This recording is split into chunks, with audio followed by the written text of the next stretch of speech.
you can do a lot of things with redstone. And with that fact, this tends to kind of scare people away from even attempting to try redstone and make things. Because sometimes the infinite amount of possibilities you can do with redstone could be actually quite limiting. From all the tutorials that I've seen, all of them don't really show you the whys in why these contraptions work. They always show you how to make them and what they do, but they never tell you why they work. So let's start with numero uno, redstone signal. Redstone signal always and forever will go up to a limit of 15 blocks. If you go any further than that, as you can see, there's no animation there, you don't get anything, but just at 15, you will. And with this signal, you can even power blocks. But let me just show you, you can power anything you want. Like, I don't know, even just like a regular door. As you can see, it powers it.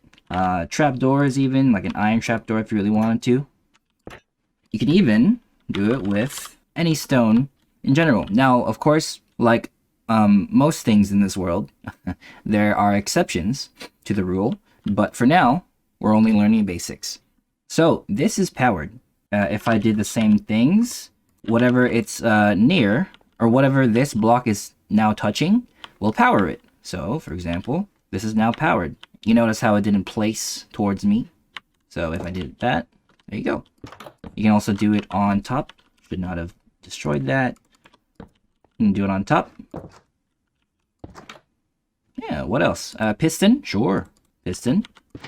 There you go.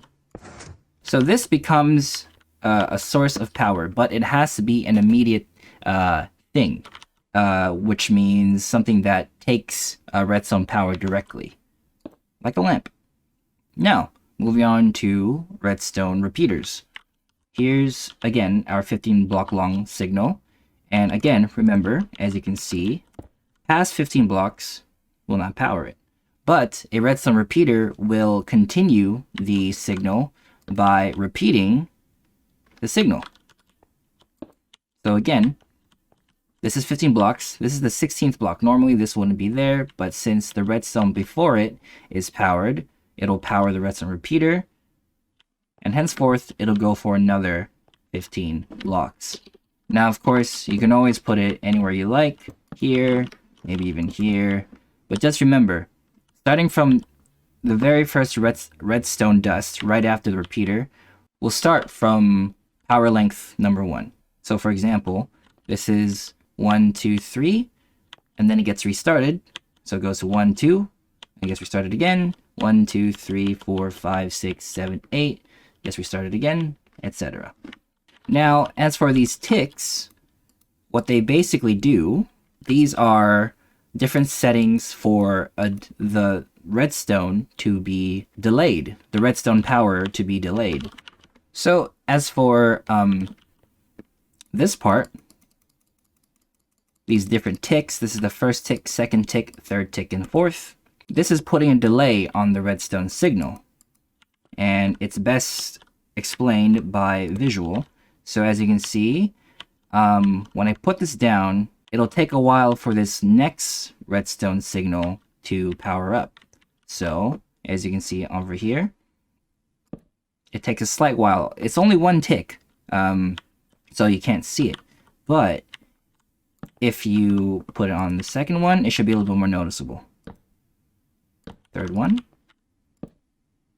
And finally, fourth.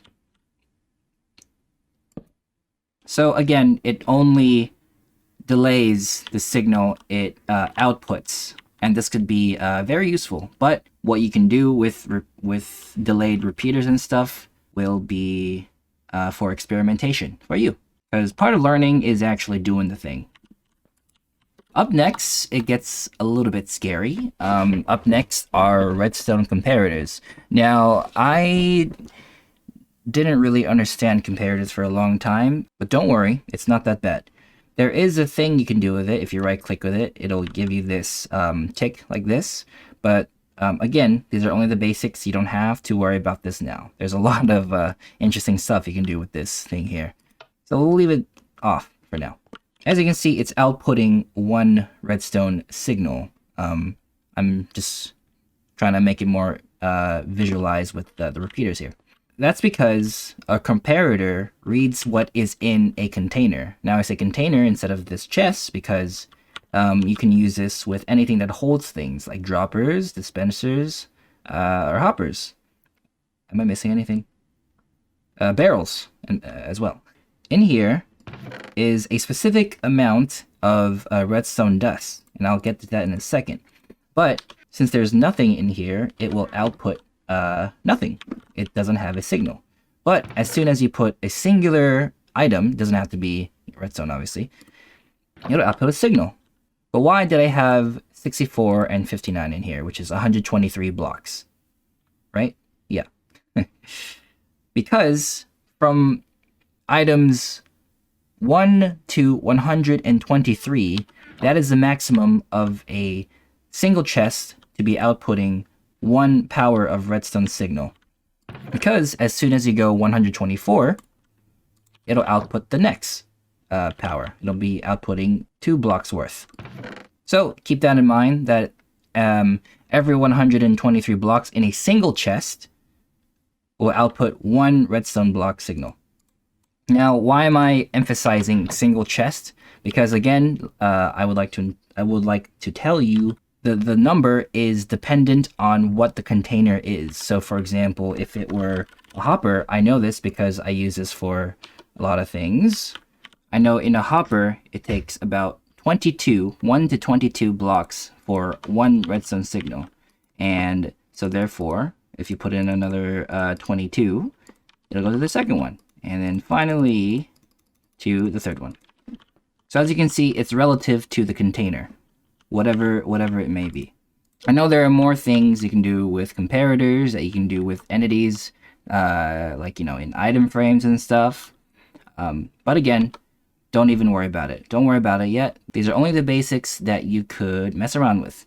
Last but not least, we've got the redstone observer, or just observer. This one's a little bit more simple to explain than the comparator. The way you know which side is the right way that will output the redstone signal is it's got the red dot right there. A little red dot. Oh, also there's a pointer here too. It goes that way.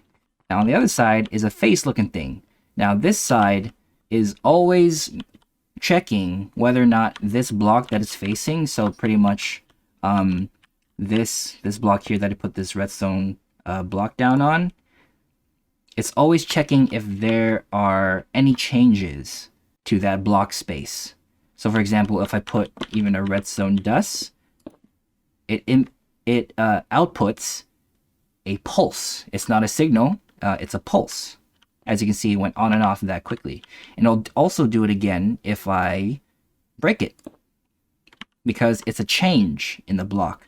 So I can do a redstone block. I can even do an oak door. Obviously not me. I don't count as like a block item thingy. So yeah, any change in that block space will output a redstone pulse. To recap what we have so far is we know that a redstone signal can output up to 15 blocks of energy, and it can go all the way to here. We know that blocks can be powered, but things can only work if they are immediately affected to it, like a door or even a piston. We know that redstone repeaters reset the energy in which a signal is traveling. So again, this is 1, 2, and now it resets to 1, 2, 3, 4, etc. We know a comparator reads whatever is in a container, and the amount of things that affect the redstone signal is dependent on what kind of container it is. So when it's this, it's 123, and when it's this, it's 22. Finally, the observer it outputs a redstone pulse when a change happens in right in front of the block it's looking at. Now, with all that, there's a cool thing that you can try for yourself, and it's redstone inversions. So with our knowledge with the whole redstone powering blocks, there's this cool thing you can do is you can invert the power. So let's say you've got this here, and you put a block here. Remember, this block is powered, so it affects anything immediately with it, including a redstone torch. But instead of it being on, like this, if you put it against the block, it'll turn off. It will invert the signal. So this is giving off no energy. You could also do it on top of here. It will not work this way. You have to put it against or on the block. You can also extend the signal with a repeater still. Because again, this powered block will only affect things that are directly impacted by a signal. So you can use a redstone repeater. It will not do it on top. It has to be the same part like this. So do what you will with this inversion idea. This is kind of like a bonus thing. Potentially a little bit more advanced because, again, you can do a lot of things with it. But you can mess around with it. You can do a lot of things with it. So yeah, that's it. That's pretty much redstone. It's not as complicated as many of you might think. When it comes down to it, just remember that a lot of redstone contraptions are just a series of small little things that make up the entire whole. As long as you master these small little things, redstone will be easy.